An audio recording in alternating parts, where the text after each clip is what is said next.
La noche de Cuesta, con Carlos Cuesta.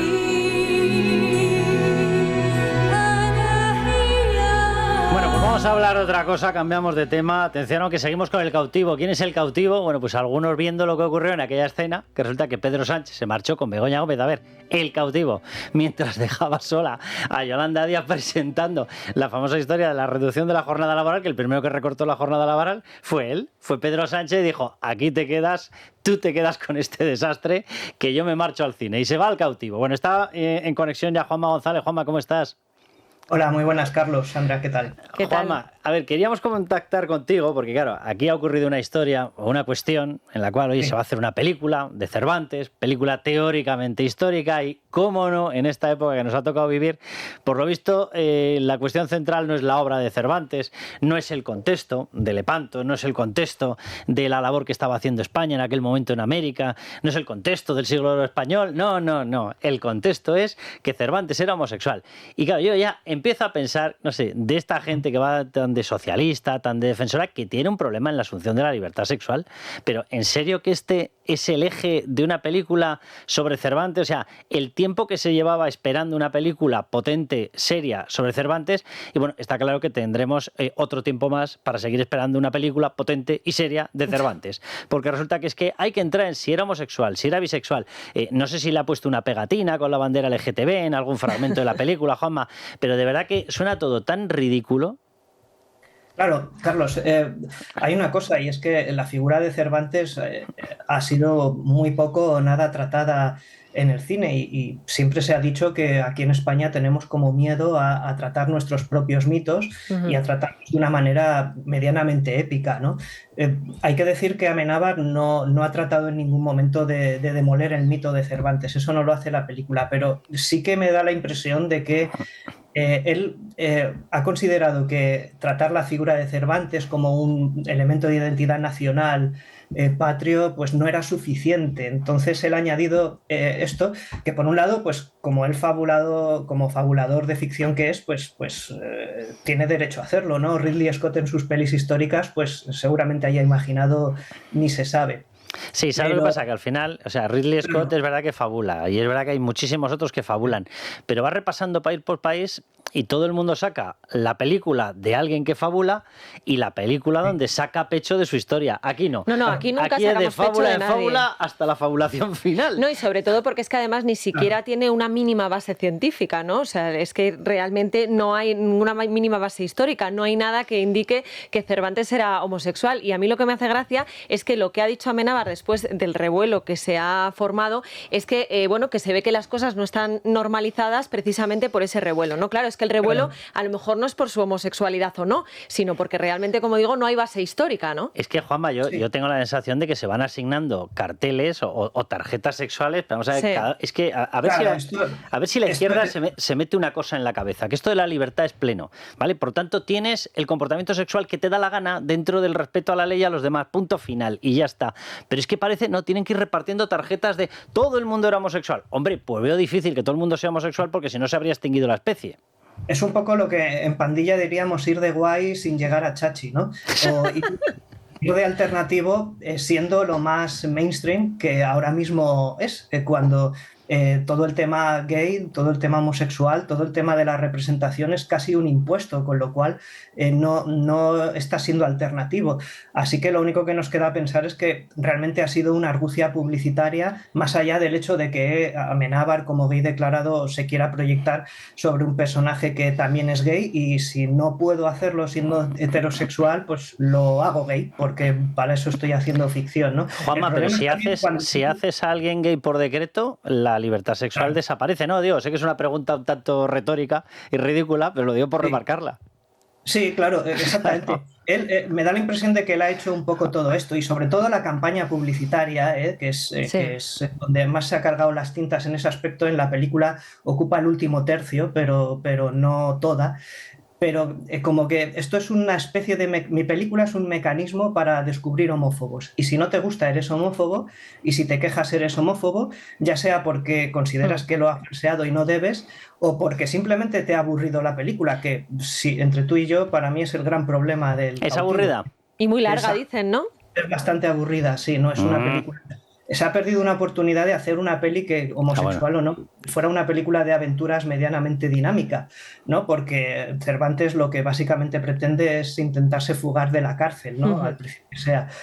Pero es que eso tampoco es la parte que más le interesa de la peli, de la historia, ¿no? Entonces, da la impresión de que ese es el dispositivo, ¿no? Una cierta cuota de polémica que luego en la película él se muestra equidistante, es decir, parece que no se moja, aunque se moje, es decir, relativamente cobarde, porque ya te digo que ni siquiera se ha atrevido a hacer un drama gay con una especie de intencionalidad realmente potente, ¿no? Sí, en que ese si sentido. fabulas de verdad, ¿no?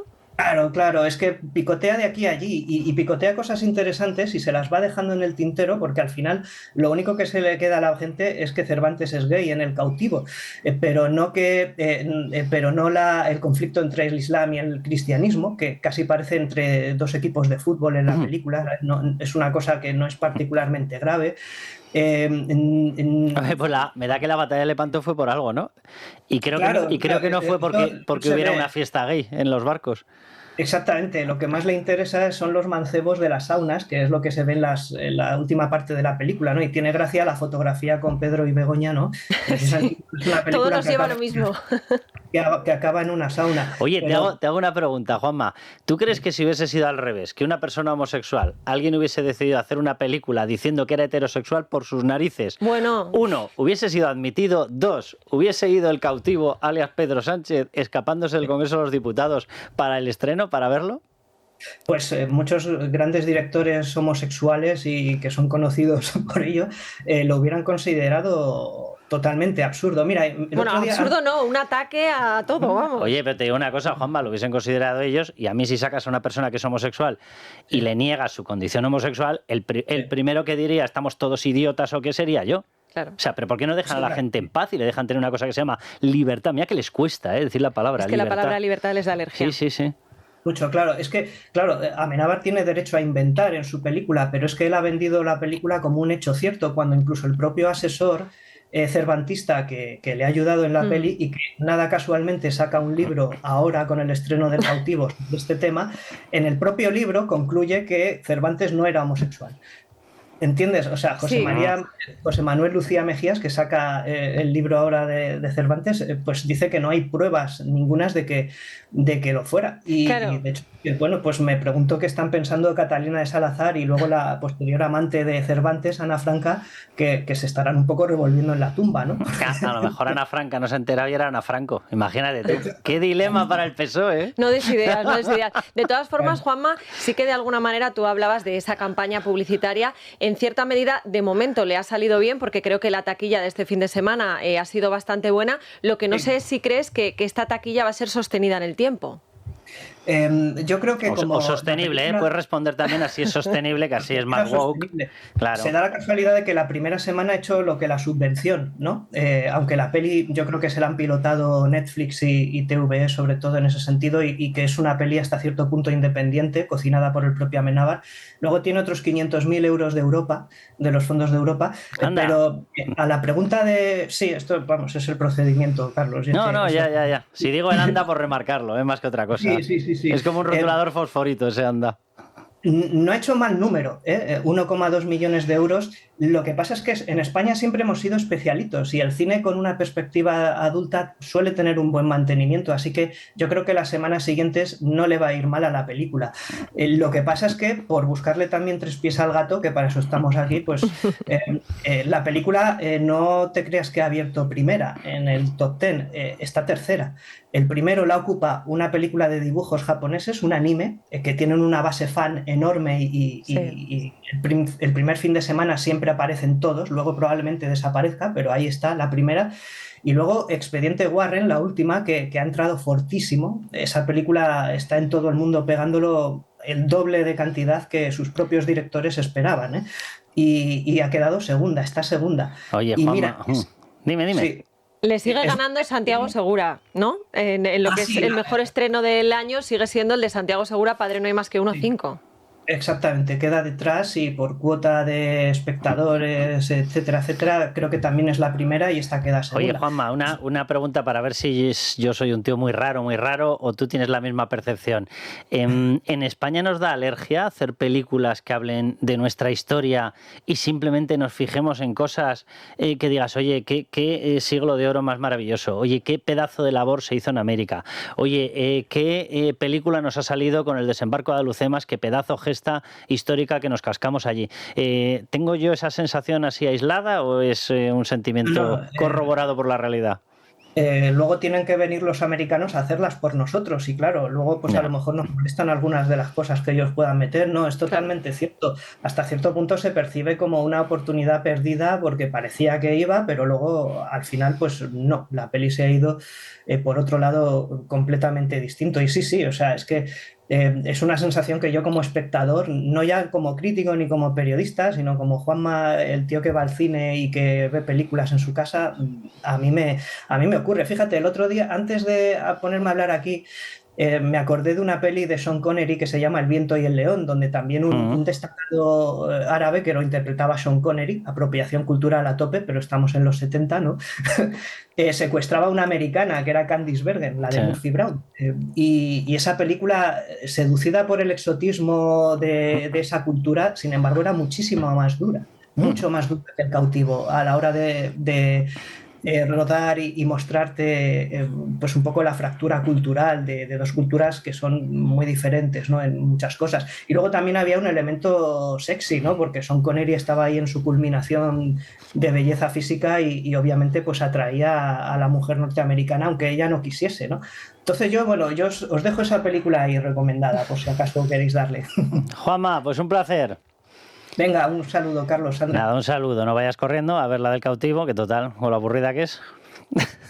Nos ha colgado ya, yo creo, ¿no? Bueno, vamos a... ¿No?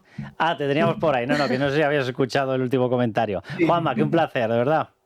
Chao, chao. Gracias. Bueno, pues nos vamos a ir con Ni olvido ni perdón, porque cuidado que en el tema, mientras vamos viendo cómo Pedro Sánchez se lía a atacar a Israel, se lía a generar la peor imagen posible de España, nos monta un cacao internacional de muchísimo cuidado cuando más necesitaríamos y más necesitamos alianzas internacionales, porque está Rusia llamando a las puertas de todas partes este mismo fin de semana con el tema del otro dron paseándose por Rumanía. Bueno, pues en medio de todo eso, a agitar, a destrozar la vuelta, a crearnos un clima guerra civilista, pero si alguien se cree que no está teniendo tiempo para aplicar regímenes de semilibertad etarras, lo lleva a clarinete.